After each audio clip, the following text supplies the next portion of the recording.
Hey everyone, and welcome to another episode of the Sports Mixtape. We got a good one for you today. We're going to go over our Week 14 NFL recap. We're going to do a college football playoff snake draft. We'll explain that when we get to it. And we'll talk about a little Major League Baseball and some other sports that has gone on the past week. So let's start with the Week 14 NFL recap. We'll start with the Thursday night football game. Okay. Cowboys versus Lions. Lions won that game 44-30.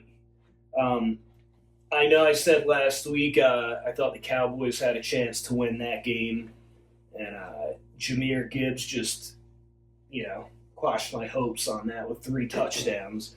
But you remember one of my long-legged parlays, right? I never remember those long parlays. You could recap it if you. I had Gibbs for multiple touchdowns. Yeah, he ended up I do. 3. Yep, yeah. George Pickens was the only one that didn't hit, that left me in the dark. But I knew Gibbs was having a big game. It was a shootout. Yeah. It was a really important game for both teams, too. Dallas was trying to make some noise. They had won 3 in a row. Detroit needs to keep up in that NFC North. In the words of Dan Campbell, Detroit handled their business. 523 total yards. They just put a hurting on the Cowboys, and really, that to me, the Cowboys had to win that game with the Eagles kind of get to that later. Sputtering a little bit, but that was one. If the Cowboys could have won that game, they would have been right there. Detroit was in the same boat, having to win that game, and I think that's the only reason you saw St. Brown actually come out and suit up, and he made a difference for sure. How about him toughing it out? And that's the Detroit offense we've gotten used to seeing these last couple of years. They're a high octane, explosive offense. Multiple ways they can beat you. Like Jimmy touched on, Jahmyr Gibbs had the 3 touchdown. 43 rushing yards, 77 through the air. St. Brown toughs it out, 92 yards, and another big game from Jamison Williams. That guy is really starting to become a factor most weeks. He had 7 catches for another 96 yards, and I think this kind of writes Dallas off. At 6-1, a lot of crazy stuff would have to happen for them to get into the playoffs. Philly's schedule lightens up, thank goodness, so hopefully we can find our footing towards the end of the season, but yeah, big win at home for Detroit, putting up 44 points. Cowboys' playoff chances dropped to 7% after that loss. Lions' playoff chances went up to 54%. They're right in the mix there. But another 2, you always hate seeing it, but looks like another concussion for CeeDee Lamb. Yeah. Coming out at the end of that game. He was having a really nice it was a Thursday night game, so he could possibly be back. They're going to need him. So one thing I've been hearing, chitter chatter is Pickens' effort during this game. Yeah, and later on in the game, and his effort on it, especially a deep ball, and him taking shots at Richard Sherman. Yeah, there's a lot of chatter there. Yeah. Yeah, if the Cowboys would have won that game, then we probably wouldn't hear anything about Pickens. But with a loss, you're going to hear it. All right, let's move on to the next game. Steelers versus Ravens. Steelers took that game 27-22. Big divisional matchup. It was a big divisional matchup too. Yeah. Brad, you have thoughts on that game? Womp womp womp. My Super Bowl hopeful Ravens are just letting me down week after week. They just continue to look bad. Yeah. Real bad. Yeah, they're not right this year. They're not playing like they have been since Lamar. Is it Lamar still banged up, or is he mentally banged up at this point? Just frustrated that he can't perform how he's used to performing. But Aaron Rodgers, the veteran, came out and handled business. A vintage game from after getting banged up multiple weeks in a row. Yeah.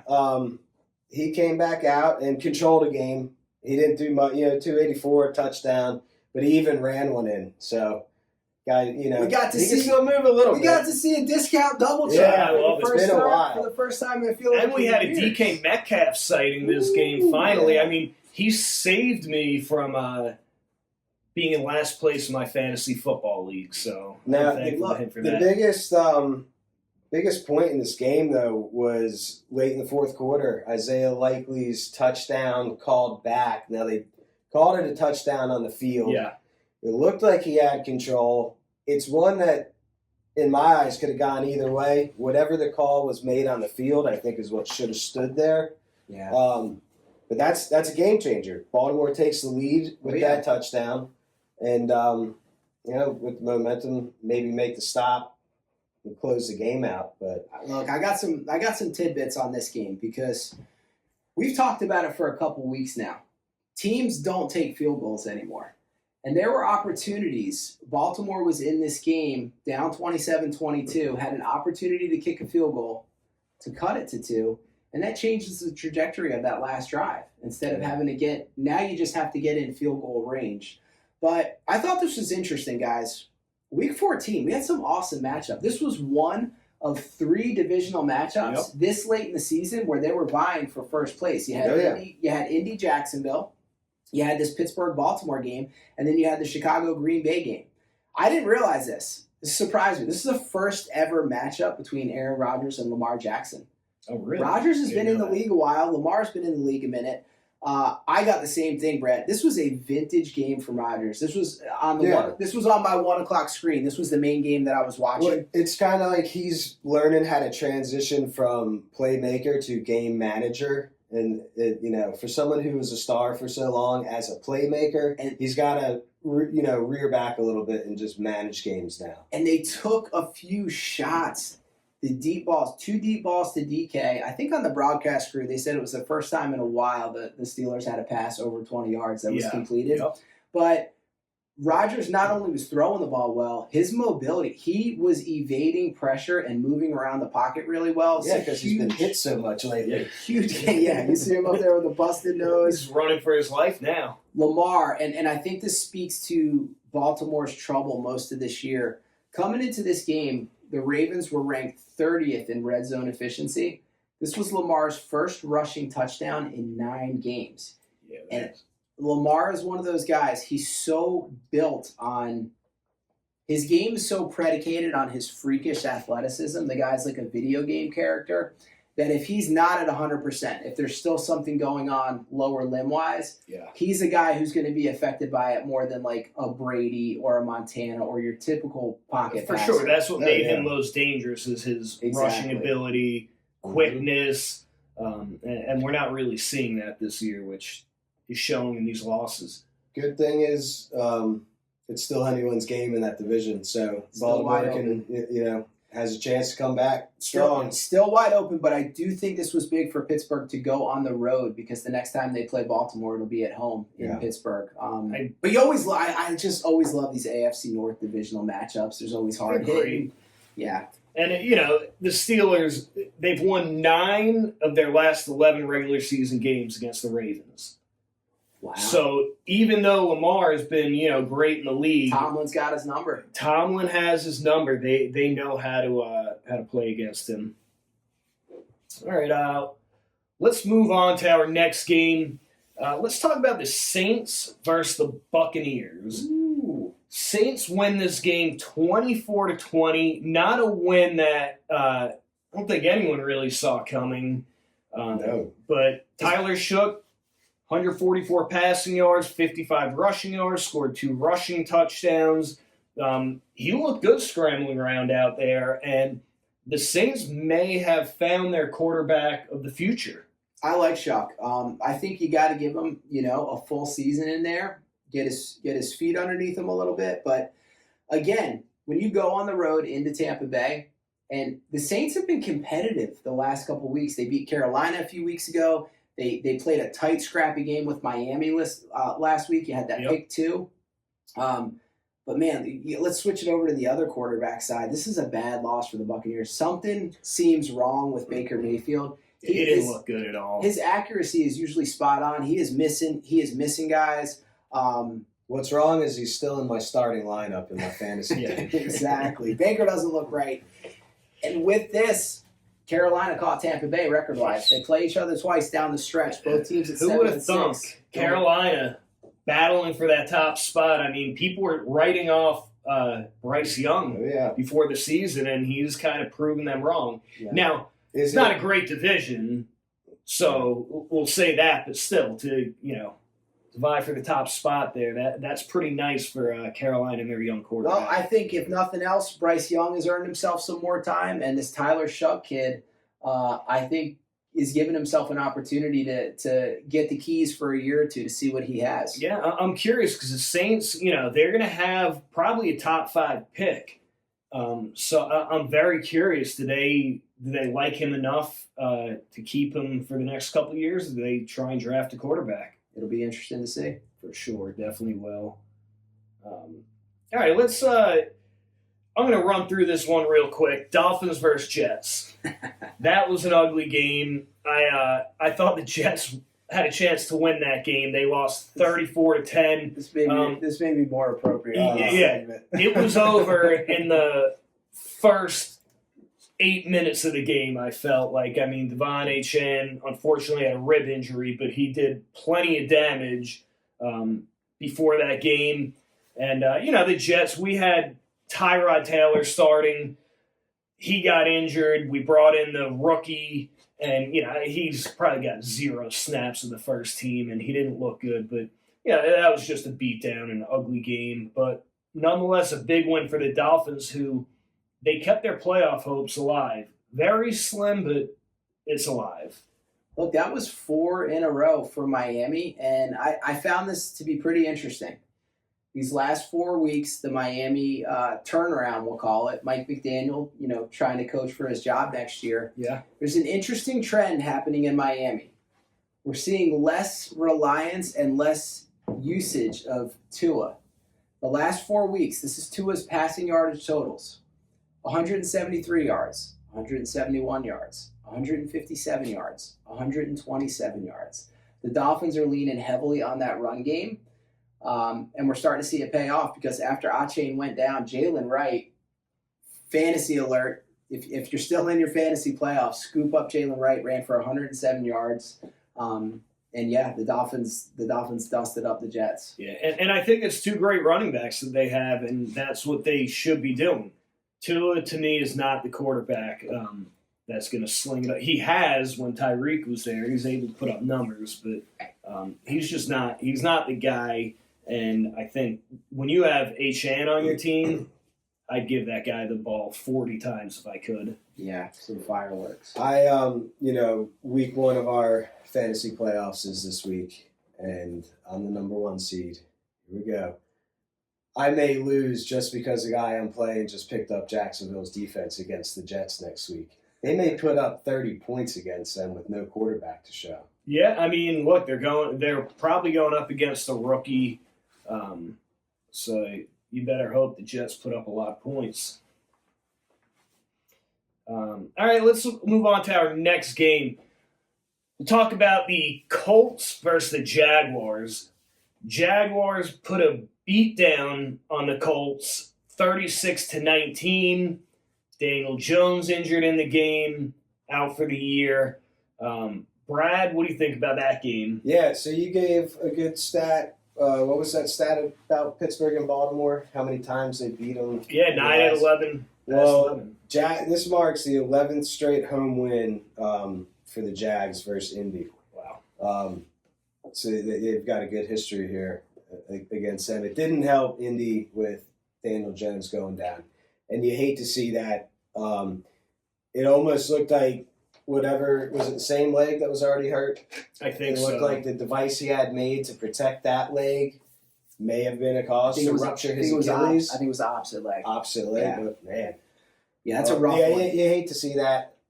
And maybe, that is from him leaning more towards that leg and trying to protect the hurt one. Yeah, compensating a little bit. Yeah, this is 4 in a row for Jacksonville. Colts headed in the complete opposite direction, 3 in a row for them. Another interesting tidbit, Brad and Jimmy have both touched on this.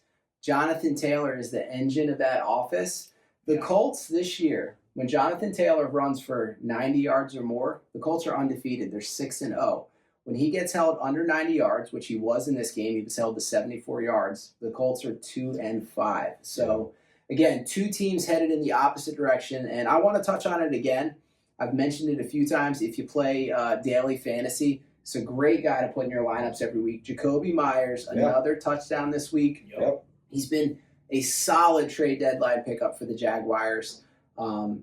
36 points. Hey, that Colts defense wasn't banged up, and they put a whooping on them. So, what do the Colts do? They signed Phillip Rivers, 44 years old, to the practice squad. I mean, now to put that in perspective, Phillip Rivers and I were in college at the same time. And this guy's out on an NFL team again. I remember watching him at NC State. So for the past 5 years, he's been in Alabama coaching a Catholic school. And head coach. Probably having more children. So that's our assumption, is that he needs to pay the bills and feed some more mouths. This makes child number 18 or something. But, yeah, good on you, Phillip Rivers, man. Dust off the pads and get out there and show him that you could still sling the ball just like old Joe Flacco. Look, I read a report that said his arm looked great. He had to work on his conditioning, which what 44-year-old doesn't. You got to figure that the game plan now, if you're not going to run your boy Riley Leonard, was the backup. He played in the game. He hurt his knee, and I think that's why they brought Phillip in. You got to assume that at this point the team is all Jonathan Taylor. You got to lean on Jonathan Taylor heavily right now. They're not even entertaining the idea of Anthony Richardson. I know he had the eye injury, but he's still on IR. Yeah. The facial I don't think they would go his way anyway. No, I mean, but that's a big win for the Jags. Well, look, guys, this is a reminder. Reeling now. This is a game that's a reminder to me. It's important to remember these last two games we talked about. Early on in the season, we can get really hyped and excited, right? But it's important to remember it's a 17-game season. Yep. Look at the Buccaneers. Look at the Colts. Dare I say it? Look at the Eagles. Some of these teams that start out red hot, they're going to have issues. It is a 17-game season, and it's about getting hot at the right time. So that's why I want to talk about the Texans, because we're talking. Right. To me, this is a Super Bowl team to look out for. If you're looking at the odds right now, Houston Texans go on the road into Kansas City. They beat the Chiefs 20-10. This Houston defense is unbelievable. They picked Mahomes 3 times, sacked him twice. C.J. Stroud, another clean game. Didn't try to do too much. Over 200 yards, a touchdown.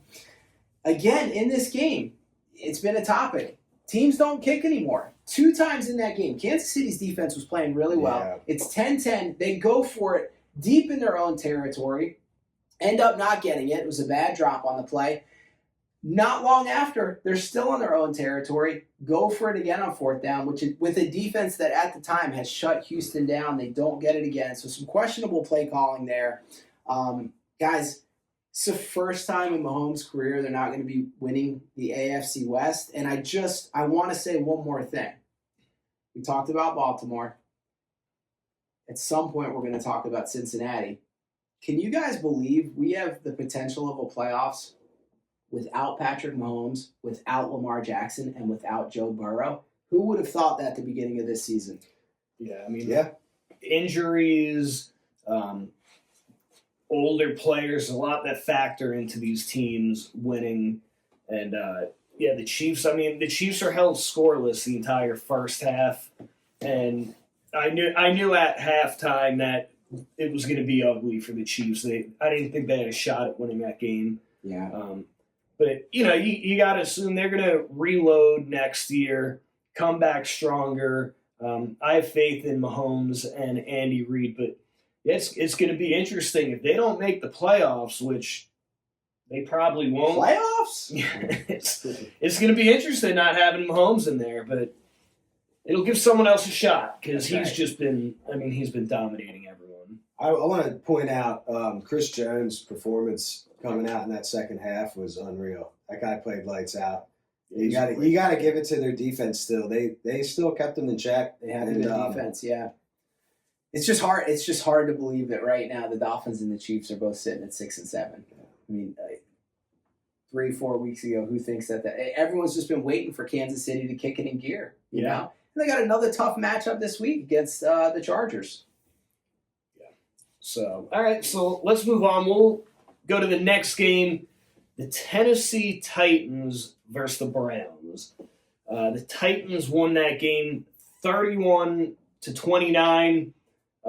Tony Pollard finally showed up. Big game, 25 carries, 161 yards, 2 touchdowns. The Titans getting a win is surprising. I didn't see. I know it's against the Browns, but hey, number 1 pick. Yeah. Thank you, Tennessee. Yeah, exactly. So, but also Shedeur Sanders, huge day, monster day. Put up some numbers this game. And I think, now they've said after the game he'll be the starter for the rest of the year, which he should be. He's looked way better than Dylan Gabriel to me. Well, I'm really curious to see what Cleveland does next year, kind of like we talked about with New Orleans. Like you said, Jimmy, Shedeur had a monster day numbers-wise, 364 yards through the air, 3 passing touchdowns, 1 rushing touchdown. Pretty interesting 2-point conversion play call there at the end of the game. I don't understand that. People were angry. The guy puts up huge numbers for you, and you put some gadget play in, at the end of the game. That was part of the falling apart of the sports mixtape 3-leg parlay that we all set up. Yeah. And you had Cleveland -4.5. How do you not have what is the best player on the field, Shedeur, right now? Yeah, for sure. During that game, with the hands on the ball. The big surprise to me, like you talked about too, Jimmy, Cleveland's got a legit defense this year, and Tony Pollard just shredded them. Yeah. 161 yards on the ground. The question for me, though, becomes if you are the Browns, does Shedeur get the keys for a year next year, or do you draft a quarterback this year? Because they are going to have a high draft pick again. I'm curious to see what they end up doing out there in Cleveland. Is there enough games left for him to really prove himself to be the starter next year? I think Shedeur is legit. Is he, is he a guy that's going to win you a Super Bowl? I'm not sure, but I've said since he got drafted, there's going to be teams that are going to see performances like this from him and be kicking themselves that they didn't take him at least as a backup. No. All jokes aside, do you feel that way as a Jets fan, Jimmy, after watching him for the last few weeks where it looks like he's finding his footing a little bit? Do you wish the Jets would have pulled a 4th-round pick on him last year? Yeah, I mean, coming into the season, we had Justin Fields. Everyone was happy, young quarterback. He looks the part, but he doesn't play the part, and we've realized that. But, yeah, at this point, I wish that they would have, pulled the trigger. I mean, what was Shedeur, a 6th-round pick? I think it was 5th. I think he was drafted in the 5th round. So, I mean, why not take a chance on that? I mean, Fields didn't prove anything. So, yeah, for a team like the Jets, it's a perfect example. Why wouldn't you take him and, bring him in as a backup quarterback, see what he's got? You've already had a coach that likes feet. Now you could have a quarterback that wears thongs. So now I know nothing about that. When I wear a thong, it's for a joke. Brent, I know when you wear your thong, it's for sunbathing. Jimmy, you have to wear one for work. But it takes a lot of guts to get out on the football field in front of tens of thousands of people and play quarterback with all eyes on you in a thong. Whatever makes you comfortable. You see his brother's giving him a real hard time about it. It's great. I gotta check it out. It's good. But I didn't see any of this. I didn't know nothing about it. Oh, yeah, there's a big stink about it. But Shedeur, he said he's tweaked his lower back a little and that it was kinesio tape. Okay. So we'll stick with that story for now. All right. I mean, look, whatever makes you comfortable. All right, let's move on. How about the Seahawks versus the Falcons? Not a great game. Seahawks won 37-9. But what I took away from that is I checked in at halftime, and the game was tied 6-6. I don't know what happened the second half, but Raheed Shaheed opened things up with that kick return for a touchdown because it was just a butt kicking after that. Yeah, I mean, and this is what the Seahawks do. This is what they've been doing all year, really, is at some point they're going to start slinging that rock around and putting up some points. They forced 3 more turnovers this game. JSN, again, the guy seems to do it every single week. 7 catches, good. 92 yards, 2 more touchdowns.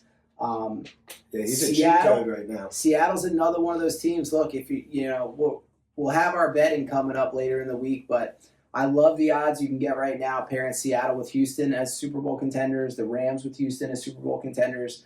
Seattle and Houston both have the type of defenses that travel and that do well when the cold playoff weather hits. Yeah. Yeah, I mean, look, the Seahawks, I was never a big Sam Darnold believer, but, there's at some point you have to start buying it a little bit.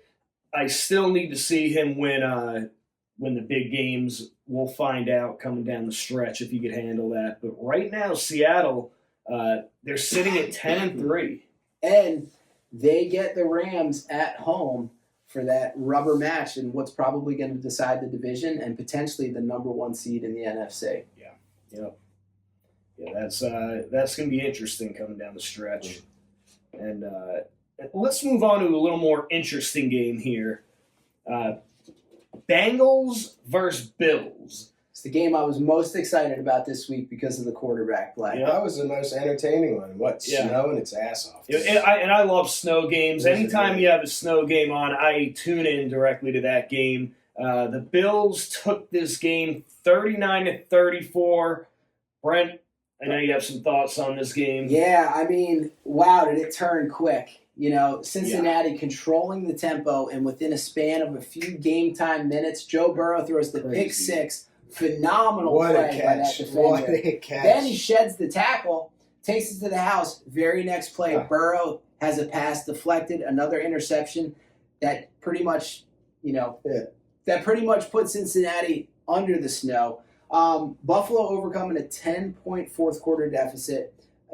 Top tier quarterback play in this game. Obviously, those 2 plays, Burrow wishes he had back, but Josh Allen just put the Bills on his back in this game.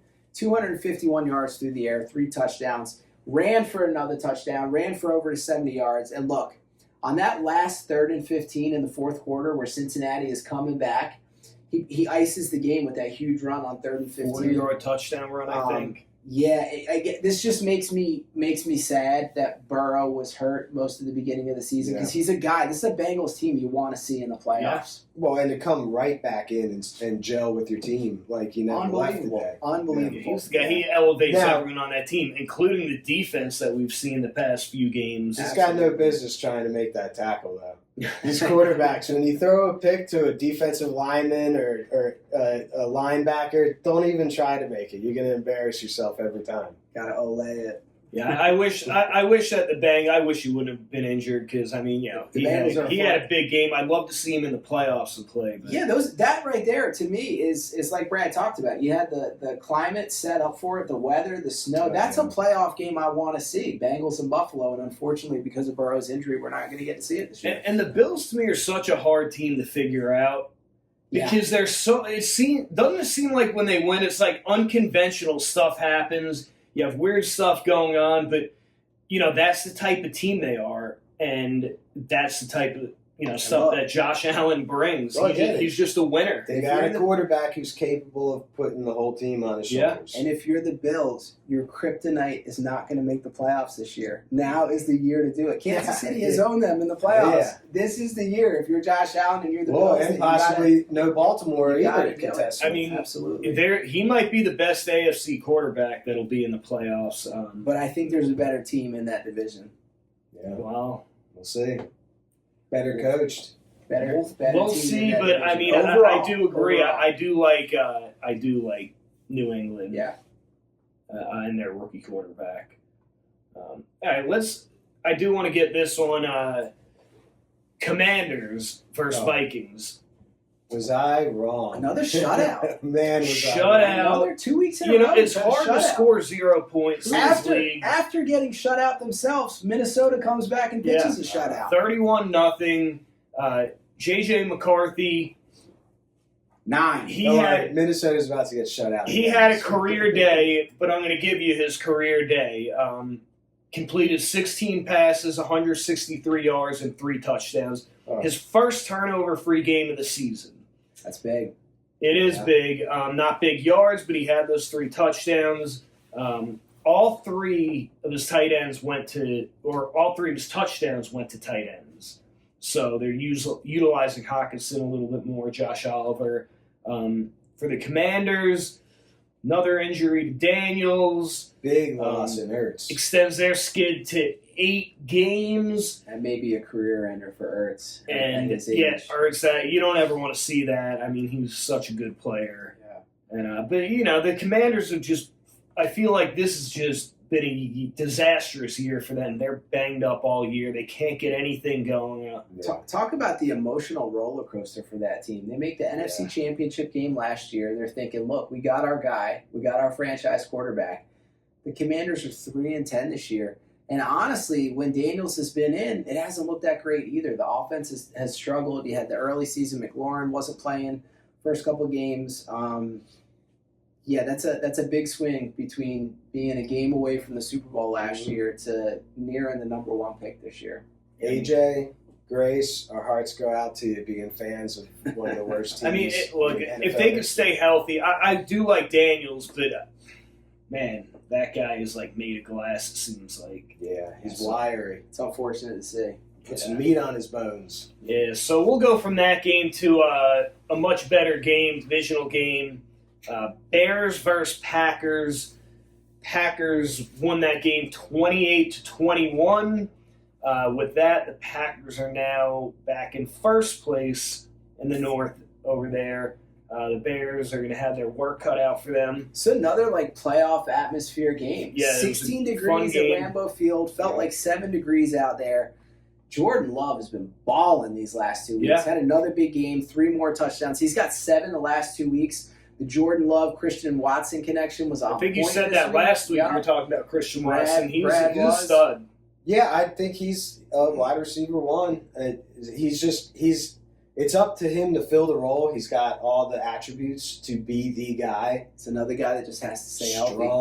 Strong hands. Got to stay on the field. That's the thing about Green Bay. We've talked about it a few times. There's a handful of teams in the league that they can beat you in multiple ways. Green Bay has Jacobs. Jacobs had another big game, 86 yards, a touchdown. He had that huge 3rd down run in the 4th quarter. Yeah.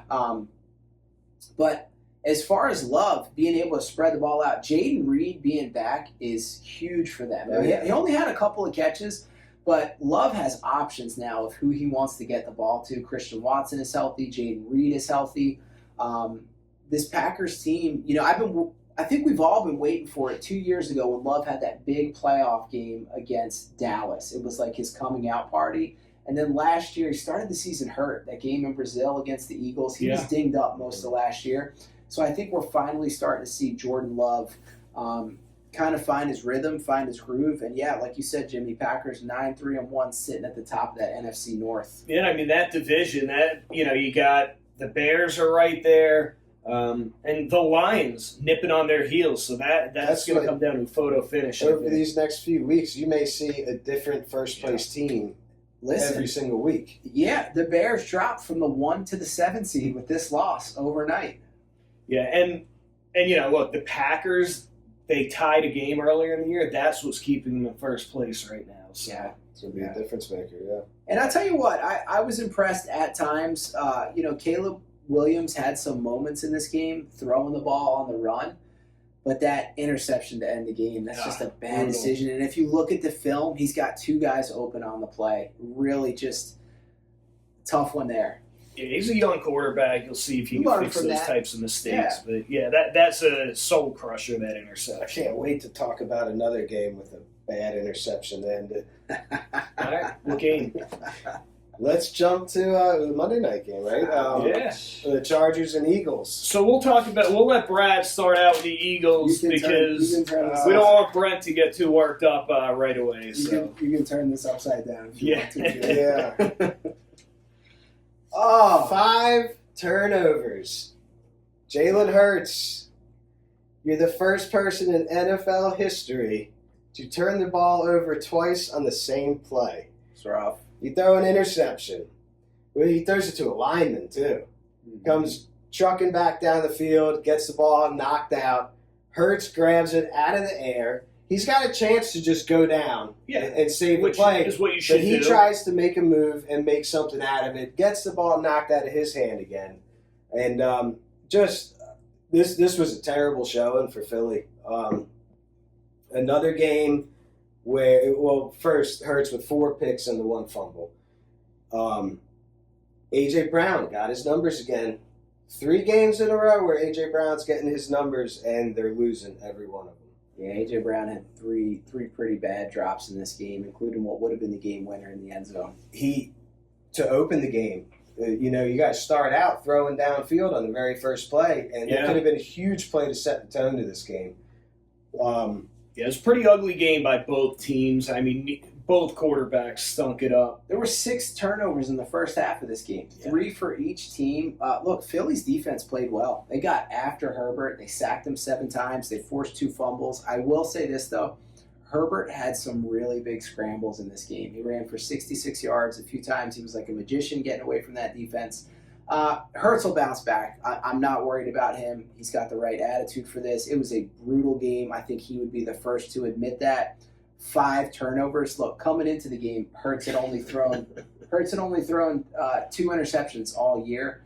It's 7 turnovers all year, and only 3 in the first 8 games. I do think we're going to have a bounce-back game from Philly, thankfully, because the schedule, we get the Raiders this week coming up.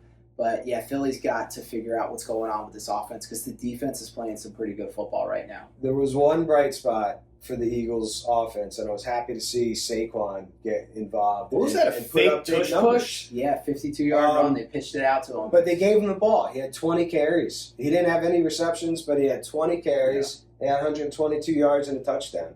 But what I want to know in this day and age, almost to Freddie's corner, do any of these star players have any humility?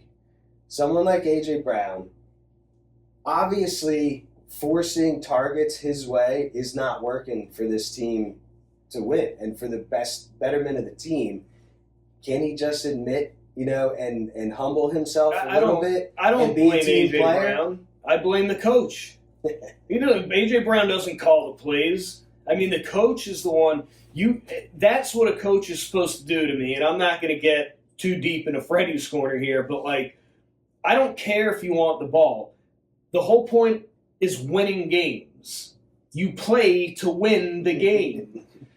That's the whole point. And if that's not helping you, then as a coach, why do you keep on dialing up passes to A.J. Brown? I'll say this. I think some of these guys are hyper competitive, and I can see 100%. I can see a few different sides of this story. So I'm gonna kind of play both parts here. I think A.J. Brown was seeing early in the season that Philly was not going to win another Super Bowl with the way the offense was playing. I think there's a way to go about it behind closed doors in the team locker room. I'm a little more old-fashioned. I think that's the way to handle those things than putting stuff on social media and going to the media. But if you are going to talk and you are going to have those things, you got to back it up. A.J. Brown had 3 huge drops. One, like Brad said, first play to start the game, Hurts put one on him. They took a deep shot downfield. He drops it. Second drop, one of those interceptions was not Hurts' fault. Turns into a pick. It wasn't the greatest pass, but I'm of the adage. I was taught as a kid, if the ball hits your hand, you got to catch it. If it hits both of your hands, you definitely got to catch it. If you have 3XL hands and it hits your hands, you better catch it. So that was a pick on that one. And then at the end of the game, Hurts put that ball in Brown's breadbasket in the end zone. Yeah, he gets the drop. That would have ended the game. That would have ended the game. So, but it stayed competitive because the defense. It's still a viable defense. You guys got. If Philly can figure out this, I think as an Eagles fan, I get it. I'm complaining about an 8-5 first place team. It's what Philly fans do, but I think the frustration stems from you have Saquon Barkley, Devontae Smith, A.J. Brown, Dallas Goedert. Jalen Hurts has shown he won the Super Bowl MVP last year, and the year they lost it to Kansas City, he was by far the best player in that football game. Yeah. You've got all of this talent on offense, and you can't score more than 20 points a game. It starts to get frustrating as an Eagles fan because it's like, what are we doing? Mix it up. Is there such thing as too much talent on the offense? It's almost like in fantasy football when you have too much talent on your team and you can't decide which guy to start every week. I would have loved to have that problem this year. I wouldn't know anything about that. But I think, this is my opinion, Jalen Hurts has had a different play caller, I believe, every year of his NFL career. Shane Steichen Hurts' best regular season. Look what he's done in Indy. Now, granted, they've had some injury stuff going on, but he made Indy and Daniel Jones viable this year. Yeah. Look at Kellen Moore is down with the Saints. Now, the Saints are 3-10, but they're playing some competitive, tough football. He's got Tyler Shuck playing well. Tyler Shuck ran for 55 yards. The bottom line is this. When Jalen Hurts is running and moving around, and even the threat of him as a runner, the Philly offense is that much better. And I love when they take those deep shots down the field. We got to right the ship. There's 4 regular seasons left. We're going to make the playoffs, but that's I don't want to just make the playoffs as an Eagles fan with this team that we have. I want to start stacking rings.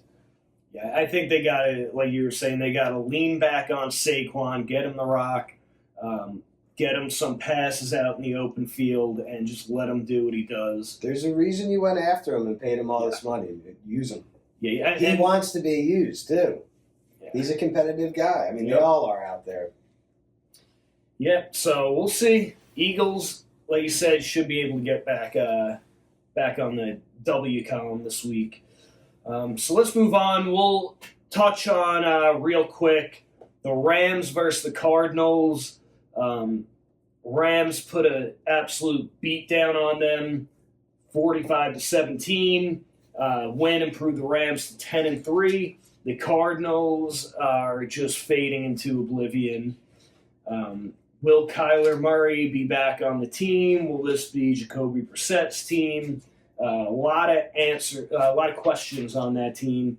Matty Stafford, another big game, 281 yards, 3 touchdowns. Stafford making the case for his first ever NFL MVP. And I think right now he's a front runner to me. I mean, the way that he's playing. I think it's a 3-man race at this point. It's either Stafford, May, or Josh Allen with the way he's played the last couple of weeks in Buffalo. And then about Puka. Yeah, I was going to say, let's touch on Puka. The catches that guy makes is insane. Monster game. 167, 2 touchdowns. Yeah. Is he the best receiver in the league right now? It's the durability. He's another one of those guys that misses some time each year because he plays the style of football that he plays. But when he's out there, the Stafford to Puka connection is no joke. Look, he's got veteran Devontae Adams teaching him all his old tricks. That's why Puka right now looks like the best. Him and Jamar Chase are close. I say JSN, in my opinion, is the best receiver in the NFL. Off the ball, off a snap. They're creating space on first step. Not even letting the defender make contact. Their route running is impeccable. That's the thing. They're creating space on every route. They're open every play. Well, Puka's undefended. It doesn't even matter if Puka's open. Yeah, I mean, the guy, if he could get his finger on the ball, he's going to catch it. Catches. Yeah. And look, the two-headed rushing attack for the Rams. I told you guys last week, pick up Blake Corum, stash him on your fantasy roster, especially if you're in the fantasy football playoffs. Stash backup running backs. Corum had 128 yards and 2 touchdowns. Because Kyron wasn't injured, right? I read reports a few weeks ago they were wanting to move more towards a 50-50 split to keep the running backs fresh for the postseason. Yeah, I say coming into the postseason, yeah, absolutely nice. I mean, 2 very capable running backs. So Rams keep on rolling, and I think lastly we'll talk about the Broncos versus the Raiders. Broncos won 24-17. Not necessarily surprised that they won that game, but a lot of unhappy gamblers with this game and the way that it wrapped up. But a surprise at how close it was. Weird finish at the end of the game. But yeah, the Broncos improved to 11-2 on the season. I mean, they are just rolling. Bo Nix, 212 yards and ran for a touchdown. He's not doing anything crazy, but he's doing enough, and that defense is playing well enough. How about that Denver defense? NFL 4 more sacks this game. NFL leading 55 sacks. The second-place team in the NFL with sacks is Cleveland with 44. Denver's defense has 11 more sacks than the closest team behind them. And that's they keep that pressure on the quarterback, and like you said, Bo Nix does enough to keep them winning games. Geno Smith injured in that game. I think it was a shoulder injury of some sort. Pickett came in and played towards the end of the game. Kenny Pickett came in and he looked all right, but they don't really have a plethora of great quarterbacks on that team. But yeah, the ending of that game, that was a lot of upset bettors. The delay of game call with only a few seconds left, and then the Raiders decided to kick a field goal for no reason. Had a lot of bettors upset, but that's how it goes when you want to gamble. You gotta hope that does not happen. Those are the breaks. Yeah, but Broncos just keep it rolling. That's gonna, I believe, wrap it for the Week 14 recap. So we want to do something fun here for the college football playoffs. We're gonna do Playoffs? we're gonna do a college football playoff snake draft, and the way that it's gonna work is we're gonna pick names out of a hat. We're gonna do a snake draft, and we're gonna pick who we think is gonna win the national championship. Unfortunately, a couple of us get stuck with Tulane and JMU, but and I gotta go on Freddie's corner real quick here. Yeah. How are my beloved Notre Dame Fighting Irish not in this top 12? I've got Miami issues. Hurricanes. Listen, my issue is not with Miami. My issue is with Alabama. A 3-loss Alabama team who lost to Florida State. Look at Notre Dame's losses. They lost to 2 teams that are in this playoff. Bama just got demolished by Georgia, and they lost to Florida State at the beginning of the season. Yeah. They're a 3-loss team. My only issue, I know it's been getting plenty of airplay. These shows in the run-up and the rankings in the run-up, I get Miami being in over Notre Dame. I think Notre Dame right now is playing better football. That's neither here or there. But why did you have Notre Dame ranked ahead of Miami for the selection? Neither one of them plays a game, and then you come back and rank them below. Again, it's a rant. It's Freddie's corner. Well, it's all, who knows what they talk about in there. I feel like this every year, the rankings seem to not really mean much as it comes down to it. They're going to put in who they think the best teams are in there. But there's a lot of teams that had gripes of not getting in. Is this, like, why should Tulane be in there, Yeah, you're gonna have I can't give you any Conference reason. playing SEC, Exactly. SEC team. And I think that's what these other teams are upset about. You have JMU and Tulane in there. There's no need for that. So let's go over our top 12 before we pick here. Number 1, Indiana. Number 2, Ohio State. Number 3, Georgia. 4, Texas Tech. 5, Oregon. 6, Ole Miss. 7, Texas A&M. Coming in number 8, Oklahoma. 9, Alabama. 10, Miami Hurricanes. 11, Tulane. And 12, JMU. So, Jimmy, let's get a hat out. Now the stakes here are Brad is an NC State Wolfpack fan. Jimmy is a Miami Hurricane fan. His cousin played football down at Miami. Shout out to you, Chris. And I'm a Notre Dame fan. So whoever picks the national champion this year, we're going to do a snake draft. The losing 2 are gonna buy the winner a T-shirt of their college football team of choice to wear on the show with the bragging rights. So Brad's going to get us our draft order. All right. The first name. Brad with the number 1 he pick. definitely cheated. All right. Brad's that going marked. 1. You should go Tulane number 1. Brad number 2. Okay. I get the wraparound. I like that. Well, I'm unwrapping it like I don't know Yeah. whose name it is. Throw it back in here. All right, Brad. Brent, then Jimmy. Jimmy will have the swing picks at the end. All right. Number 1 pick. With the first pick of Oh, the 2020, do they call it the 2025 or 2026 college football playoff? I think they still call it 2025. 2025 college football playoff. Brad selects. The Georgia Bulldogs. Ooh. These guys are getting hot. They've been hot. But What a surprise. 12-1 record on the year, number 3 seed. They had a close game with Alabama early on in the year. That was their only loss. They came back and smacked them in the mouth the other night in the conference championship. Quarterback Gunnar Stockton, linebackers Chris Cole, C.J. Allen. Stockton's a Heisman finalist. He's looked good this year. Low high touchdown interception ratio. That defense, so they're tough. They got the pedigree. Georgia's a team that They're tough. Best team in the SEC, and I still think it's the strongest football conference in the SEC. Very smart.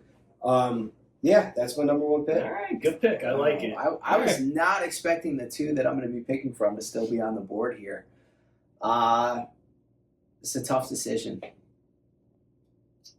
I'm going to go with the up-and-comers. I love what Kurt Cignetti's doing up there in Indiana. I'm going to take Indiana with the second pick. I thought they looked like the better team in that game.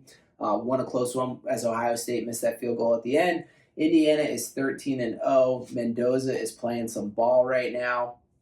Indiana and Cignetti has done what I hope more college coaches will do. It's what I wish Lane Kiffin would have done. I wish he would have stayed in Ole Miss and built a dynasty. His second year at Indiana, he's got those boys undefeated. Look, Indiana is known for basketball, not for football. I'm taking the Indiana Hoosiers with my first pick, number 2. I like Indiana. I wanted to pick them and take the future quarterback of the New York Jets, Mendoza. Did you see? I loved his interview after the conference championship game. Mendoza, just very wholesome. Yeah. He was as giddy as could be. I did see since Cignetti. So Indiana was the losingest program in FBS history since he took over. 23-2 overall, Big Ten champs, back-to-back college football playoff berths. I want to see more coaches go places and create their own culture and their own dynasty and start to attract that talent. I'm sure you guys have seen it now, but his interview from last year when they were talking to him about now Cignetti apparently rubbed some people the wrong way with his confidence, we'll say, and brashness. But they were saying, well, why would these teams want to transfer? Why would these kids want to transfer into a program like Indiana? And he said, because I win games. Google it. Google it. Something along those lines. He does. Powerhouse at JMU before coming to Indiana. Yeah. And look at JMU's on our list here as a team to choose. Yeah. So debatable. All right, good pick. I like it. I like that pick. So for 3, I guess this is going to be a no-brainer for me, Ohio State. To me, the best team in the country for most of the year. They had that late loss to Indiana, but I think Heisman finalist Julian Sayin. Julian Sayin is a stud. Their defense, a ton of NFL talent on that roster. I think they make some noise. If they don't win it, I believe they'll be in the finals. And let's see, the swing pick, number 4. This is interesting. Well, from Ohio State, too, I'm hoping the Giants go with Jeremiah Smith with that number 1 pick. Guys, unbelievable. That would be huge. And they got a running back named Bo Jackson. Come on. Yeah. All right. I think I'm going to go with Oregon. Oh, that's who I wanted. All right, Jimmy taking Oregon. Take, another great quarterback. Another stingy defense. I like these teams in college football playoffs that have loaded defenses with NFL talent all over it. I think these other teams struggle to win in these big games. Oregon's only loss was to Indiana. It was a fairly close ball game. 3 top 25 wins. Yeah, I mean, Oregon to me is they're going to be right up there, vying for the national championship. So back to you. That leaves it up to me next. Choose wisely.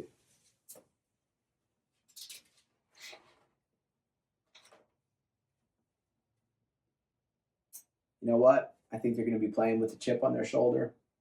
I think they're going to unite and band together with Pete Golding running the show. I love the story of quarterback Trinidad Chambliss, the D2 transfer from Ferris State. Give me Ole Miss. Yeah, they're higher up in my seating than what they're actually seated. I'm taking Ole Miss. Only loss on the season was to Georgia. They had a couple close SEC games, but they're 11-1, and I think that team's going to be playing a little extra united. United against Lane Kiffin. Lane Kiffin leaving. I just think they're going to come together, and I'm taking Ole Miss. The big factor for Ole Miss is Kawan Lacey. 20 rushing touchdowns this year, over 1,200 yards. Yeah. They even had to run the ball. Chambliss, he can run the ball as well, man. 470 yards, 6 touchdowns. Great story. Yep. All right. Brad, you're going to get, I believe, 2 picks in a row. Okay. Yes, that's correct. With that being The said, Wolfpack are not in the top 12, Brad. let's go. Crimson Tide, man. You can't count them out, man. Yeah, okay. I like Alabama, I mean, every year they're in the national championship, it seems like. But, they're going to be playing with a chip on their shoulder also after getting embarrassed by Georgia. And it could very well be. Do they line up where they could meet in the finals? I'm not I'm sure. not sure either. I got to check that out. But 10-3, number 9 seed. I think they're better than that. Yeah, I do. I think Alabama, they got a good quarterback, good coach. Plus, going into the SEC championship game, not going into it, but a period in the season, they had 4 wins in a row versus top 25 teams. So this is one of the teams who had the right matchups on paper to make it into the playoff with 3 losses. And they get a rematch with Oklahoma. First round matchup. That was one of the teams they lost to this season. Yeah. So rematch coming up. You get another pick? Yeah. Let's go Texas Tech. Yeah. All right. Take them off the board. 12-1, number 4 seed. Led by their quarterback, Big 12 champs. Morgan, Big 12 champs. He's got 22 touchdowns on the year, only 4 picks, controls the ball well. 1,000-yard rusher, Cameron Dickey. That kid's a stud. You're going to see him playing at the next level. He had 14 touchdowns on the year, too. But linebacker David Bailey, 13.5 sacks this year. That's big. That's a big number in college. So, outside of those top 4 teams, it's going to be hard to win this thing. Yeah, but these teams all have, they're in the playoffs for a reason. I feel like you got probably 6, maybe 7 teams on this list that could potentially win the national championship. Well, hopefully I have 3 of them so far. All right, Jimmy, you're next. Is that me or you? I believe it's you. No, it's me. I'm in the middle. I'm the Yep. second pick.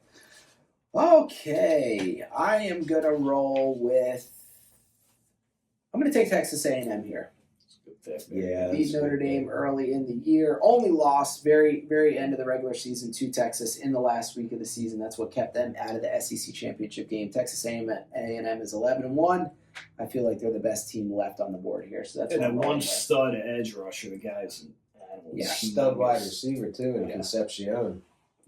Yeah, Texas A&M, I had them ranked number 6 in there. So, that's a good pick. So that leaves us down to the nitty gritty, huh? I can guess what one of these next 2 picks is going to be. I'm going to do this for all my my you brethren, the Miami Hurricanes.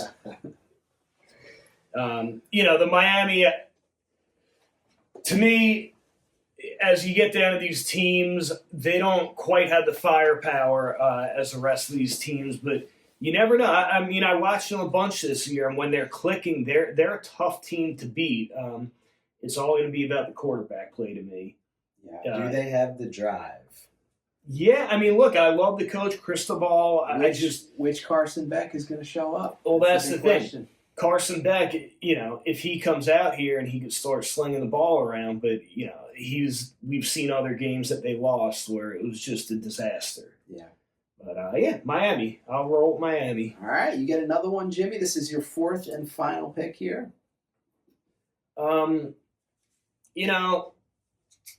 Let's go crazy. Yeah.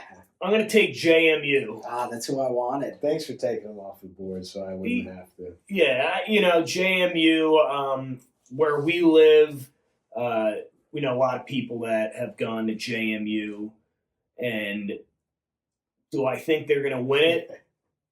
not necessarily, The but Sun Belt champs. I couldn't tell you who JMU has yeah, beat this but I year. love the story. And Nobody. 0 matchups against top 25. I know, they're Zero. probably- lost to And this is one of the things that we were talking about, like JMU, Tulane. Like you put these programs in there, and they just haven't really beat anyone. But You're going to see some changes to the college football playoff scheduling after this year. Yeah. They're going to come up with some different stuff for And sure. look, I would love for them to prove me wrong. Yeah. And win in the first round. I would love that. I love an underdog Yeah. story.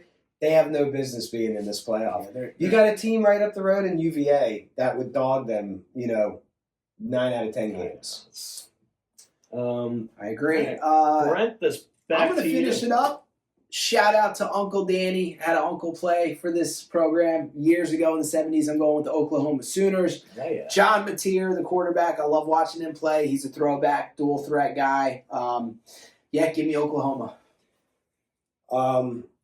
Brad, that leaves you with Mateer's one lost team a little after draft this. stock in my eyes, with his interception to touchdown ratio this year. Yeah. It hasn't looked too good. He was pretty high up there to start this year and was a high hopeful, but I think he's dropped a little bit. He cooled off a little bit after the wrist surgery. He had that nasty injury. And that leaves you, Brad, with our American Conference. Let's ride the champions. wave, baby. Tulane. Tulane. Here's another one. Already got smoked by Ole Miss, 45-10, earlier this season, and smoked by Texas University of San Antonio. Texas San Antonio, 48-26 to a 6-16. And Notre Dame is sitting on the couch right now. Another That's team with no crazy. business here. It's going to be a huge debate for next year. Like you said, there's going to be some big changes. No automatic to pick. this There playoff. should be no automatic Well, picks. I for heard anyone. some interesting things. I heard, because this brings it back to years ago when it was, a smaller playoff and when UCF didn't get in. And you should either be undefeated or at least ranked in the top, 15 of all of the teams. Neither one of these teams was. Tulane has 2 losses. JMU has a loss. There has to be something. Look, it's just common sense, right? You want to see the best teams in it. You could make the argument, again, I'm a homer here, but that Notre Dame could win a national championship this year. Look what they did last year. They went to the final game, lost to Ohio State. They started their season, first game of the year, on the road at Miami with a freshman quarterback who'd never played before, only lost by 3 points. Next week, they lose to A&M by 1. They win out the rest of the season. I think Notre Dame's not the only team in here. I think there are other teams that can make a case over Tulane and JMU. Real quick, was it a bad look for Notre Dame to turn down the bowl invitation? I think they're trying to make a statement here. Notre Dame and the AD are getting called out for acting like babies on the World Wide Webs. But I'd be pissed as well. I mean, I'd be upset. Yeah. But you got to, at some point, just turn it down a notch and, you have internal discussions, But maybe college football whether committee. we like it or not, it is still a business too, and that's a lot of money lost out. A lot of money lost out for these teams that didn't get put in. That's actually partly why I was surprised Notre Dame didn't make it. I thought, the NCAA having the background of greed that it has, I thought for sure they were going to find a way to put Notre Dame in, in this playoff. Yeah, so like you said, I think we'll see some changes next year. All right, happy with your drafts? Yeah, I like my I squad. think I'm good with I that. like my squad. We'll find out. This will be over the next month or so that they're going to play. You next want to few read them weeks. out? You want to read them out? Brad rolling with Georgia, Alabama, Texas Tech, and Tulane. I have Indiana, Ole Miss, Texas A&M, and Oklahoma. Pretty SEC heavy with my squad. And Jimmy's got Ohio State, Oregon, Miami, and James Madison. You will know the winner when one of us shows up in a T-shirt bragging about it. So, All right, yeah, I'm happy with that draft. We will find out. All right, before we wrap it up, there is the winter meetings going on for Major League Baseball. Some moves happening, a lot of talk going on. Free agent signing.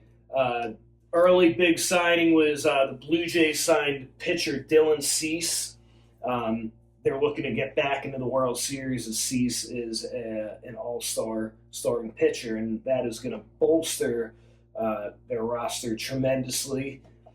We also had Edwin Diaz, the Mets' former closer, signed with the Dodgers. The Dodgers just seem to have endless It's pockets. the new evil empire. It is the new evil empire, and I'm not kidding. I don't even think the Yankees could touch what the Dodgers are doing right now. It's unbelievable the money that they're spending. We lost our beloved. That's not the only Met that got away from us. Brandon and I Pete lost Alonso. Beloved Pete Alonso. To the Orioles on a big that one hurts. You can't blame him. hurts. He's gave his heart and soul to the Mets. Homegrown, huge home run in last year's playoffs. Man, That hurts. The polar bear. Yeah, Mets are going to have to reload. it's a good thing we got a new owner with deep pockets. So we'll see what he can do. Take it from a Yankee fan, that means nothing, to be honest with you. You can spend as much money as you want. Unless you're the Dodgers, it means nothing. Dodgers stacking the pitching staff even deeper. Crazy. Yeah, I mean, but they're also doing it where they're pushing money for like the next 20 years and paying these players. We saw Kyle Schwarber, a big signing, back with the Phillies. It didn't seem like he was ever going to leave, but I think he had 56 home runs last year. It was just an absolute monster. There was some rumors he was going to go to the Mets. He's the prototype for today's type of hitter: home run, walk, or strikeout. Yeah, exactly. And you don't have to be in shape. You can be that guy. Not if you could hit a And ball mash out of stadiums, for sure. We also have some other people. I guess the big name right now is Kyle Tucker. Kyle Tucker sweepstakes heating up at the winter meetings. A lot of the top teams in the league trying to sign him. He's going to demand a big contract. We'll see where he goes. We still have Bo Bichette, Alex Bregman. A lot of guys out there. A lot of teams jockeying for top spot. We'll find out what happens. Anyone else? You got anything you want to talk about? Yeah. Winter Olympics coming up. This is one of those things, like when you're a kid, you can't wait for the Olympics because you could just binge TV and you find sports you've never heard of before. So maybe we could do a fun little contest with the Winter Olympics coming up. Drop messages on the YouTube channel, drop messages on Instagram. Let us know what your favorite Winter Olympic sport is, and also let us know if there's some weird sport we've never heard of. Fill us in on it, because that's what I love. Finding something new and then possibly trying it. Or if you want the sports mixtape guys to try curling or something along those lines. I do have to say, the Winter Olympics doesn't hold a candle to the Summer Olympics. Winter Olympics is like just... We live in a place, it doesn't... We don't see much ice and snow, so we're not used to the cold around here. But yeah, Winter Olympics coming up. That one slipped, right past the radar until I saw a commercial the other day. Yeah. All right. I mean, I do like some curling. I think it's in Italy, right? I have no idea. I think it's something. This might be bad. I don't know. Yeah. I haven't heard anything about the Olympics. I'll have to look it up. All right, Brent, you got anything else? Or that's it. Great show today, fellas. All right, yeah. So tune in next episode. We'll have our Week 15 NFL preview. We'll do some picks of the week, DFS picks, and some betting, I'd say not so great advice. And we also have something fun for you guys. We're going to do our top 5 Christmas movies. So that should be a good time. Will this make the cut? Probably. We'll find out. Probably for everyone. But appreciate you watching. Like and subscribe below. And we'll catch you next time. See ya.